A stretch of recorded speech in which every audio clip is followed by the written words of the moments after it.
தங்கத்துல முதலீடு செய்யறதுன்னா தங்க நகைகளை வாங்கி வீட்டுல வச்சுக்கிறது மட்டும்தான் நம்ம நினைக்கிறோம். ஆனா அதையும் தாண்டி தங்கத்துல முதலீடு செய்ய நிறைய வழிகள் இருக்கு.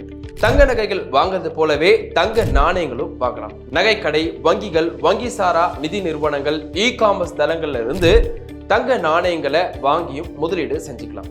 தங்கம் அல்லது சேமிப்பு திட்டங்கள்ல இணைஞ்சும் நீங்க முதலீடு செய்யலாம். மொத்தமா தங்கத்துல முதலீடு செய்ய முடியாதவங்களுக்கு இது ஒரு நல்ல ஆப்ஷன் கூட சொல்லலாம்.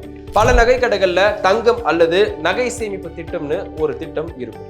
இதுல மாசம் 500 ரூபாய், 1000 ரூபாய்னு நம்மளால முடிஞ்ச அளவுக்கு பணத்தை கட்டி முதலீடு செய்யலாம். குறிப்பிட்ட சேமிப்பு காலம் முடிஞ்ச உடனேயே நம்ம கட்டி முடிச்ச மொத்த தொகைக்கு இணையான தங்கத்தை அதே நகை கடைக்காரர்கிட்ட வாங்கிக்கவும் செய்யலாம்.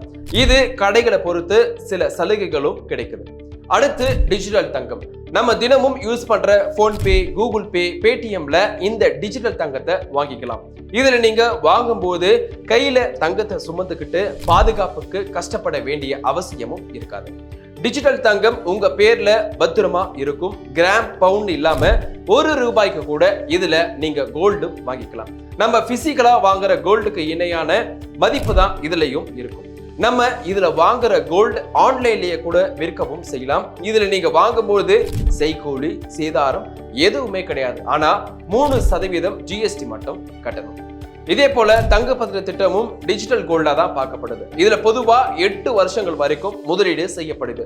சேமிப்பு கால முடிவுல வட்டியோடு சேர்த்து தங்களுடைய பத்திரங்களை இதுல பணமா மாத்திக்கவும் முடியும்.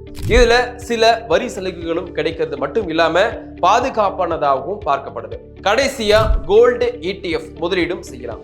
நம்ம ஷேர் மார்க்கெட்ல ஷேர் வாங்குறது மாதிரியே இப்படி கோல்டும் ஷேர்ல வாங்கலாம். இதுக்கு செய்கூலி, சேதாரம், GST எதுவுமே கிடையாது. ஆனா முதலீடு செய்யும் போது சரியான நிறுவனத்துல அங்கீகாரம் பெற்றவங்க கிட்ட முதலீடு செய்யறோமா அப்படின்றத மறக்காம செக் பண்ணி பார்த்துக்கோங்க.